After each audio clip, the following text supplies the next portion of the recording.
Bismillah ar-Rahman ar-Rahim, alhamdulillah, wassalatu wassalamu ala rasulillah, sallallahu alayhi wa sallam, assalamu alaikum wa rahmatullahi wa barakatuh. Welcome to another episode of MyTazkiyah.com, dealing with porn addiction, and we're answering your questions.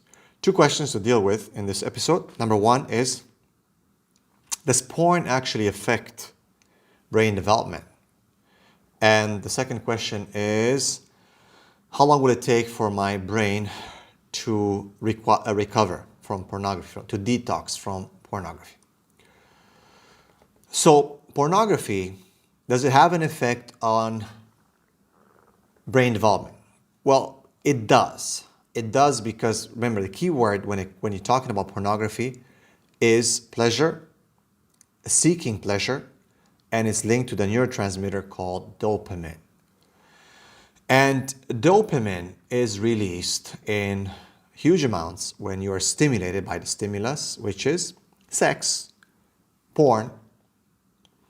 Your brain basically starts tolerating those levels, and it increases the level of tolerance, needs more, and basically the brain kind of like shortcuts itself. But what happens? That's the thing. There's a change in dopamine levels. There's a few things that happen actually. There are quite a few things that can happen with a dopamine, but basically dopamine levels affect a lot of things. And pornography, let's just keep it simple, affects dopamine levels. Either that it produces it and spikes in producing it, or that the brain is too used to that and increases the tolerance, and now there's not enough, or there's depletion of dopamine. Whatever it is, the brain starts suffering. The brain works based on chemical balances. The brain, subhanAllah, the way Allah created it is that it basically works in such a complicated system that it either releases or holds back a neurotransmitter depending on what is needed, depending on the stimuli, depending on what is needed for the body. And the body functions properly when everything is in top form. However, pornography is an intruder, an external intruder that does not fit in there. So it causes some imbalances in dopamine. Imbalances in dopamine basically can deal with or can affect movement. They can affect the reward-seeking behavior, looking for more pornography. Also, the way you react to a normal partner, so to your wife, normal making love, normal sex. Addiction, of course, that we talked about. Memory, it influences memory. It influences attention. ADD is linked to levels of dopamine.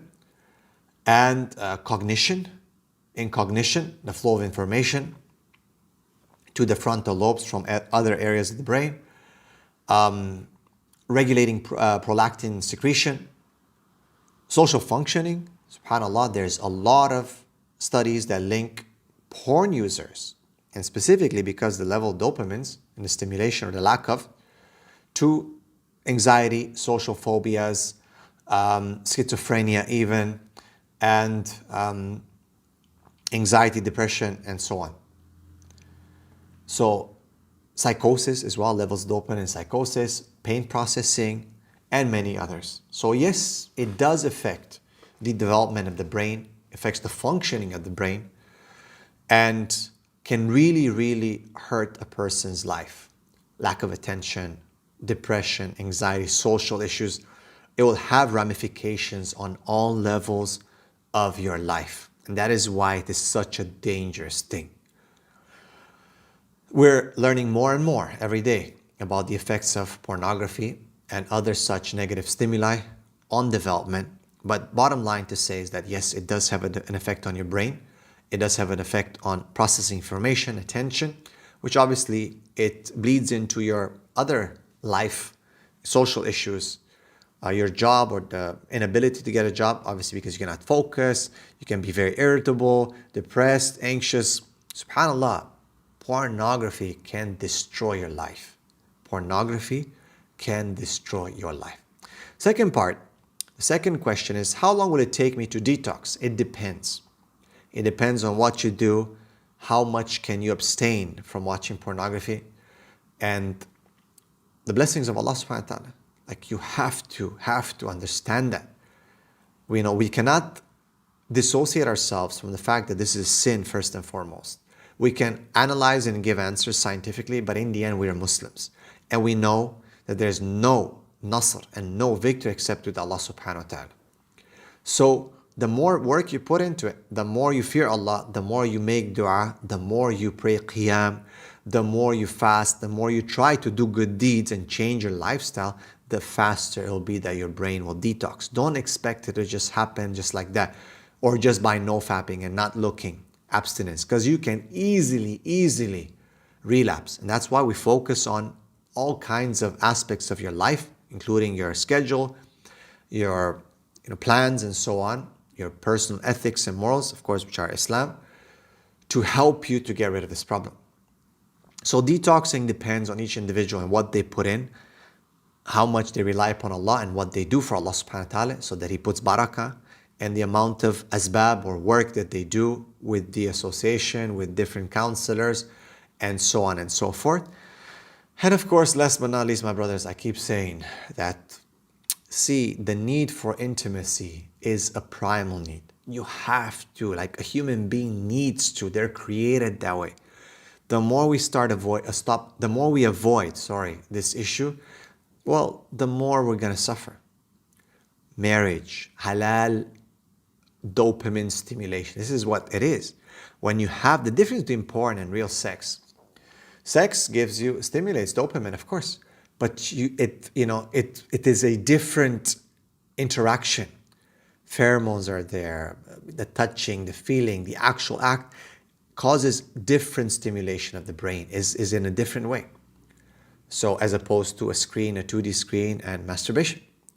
So let's say we call it the haram dopamine high, which is pornography, versus the halal dopamine high. It's like alcohol versus water. A human being is thirsty. They need water. A human being needs intimacy. They need sex.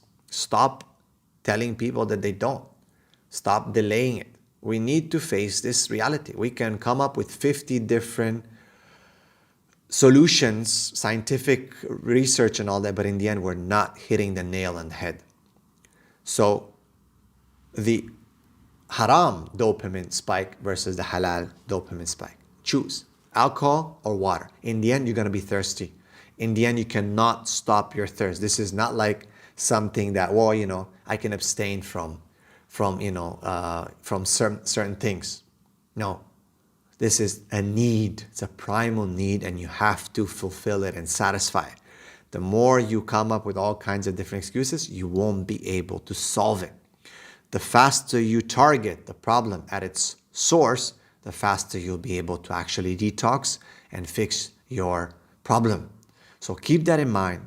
We've discussed about whether a porn addict should get married or not. My personal opinion was that he should or she should, with the intention and niyyah to protect themselves. First and foremost, that's the usul and the fiqh, that you need to stop the sin. And part of stopping the sin is not just, okay, I'm not going to do it. Is to do the things that are going to help you stop the sin. So, as the Prophet ﷺ said very clearly, right? We talked before about lowering the gaze. What helps you lower the gaze? The Prophet said marriage, chastity. Marriage is an objective and a means to protect your chastity and to lower your gaze, as per the hadith of the Prophet ﷺ. So hence it is also with regards to porn, because porn is the zina of the eyes and of the hand and so on, and the private part as well. So keep that in mind, hadith of the Prophet sallallahu alaihi wasallam. That's how, inshallah, you'll be able to detox faster, bi'idhnillahi ta'ala. Barakallahu feekum. Make sure you check out the subscription link and support this work. Assalamu alaikum wa rahmatullahi wa barakatuh.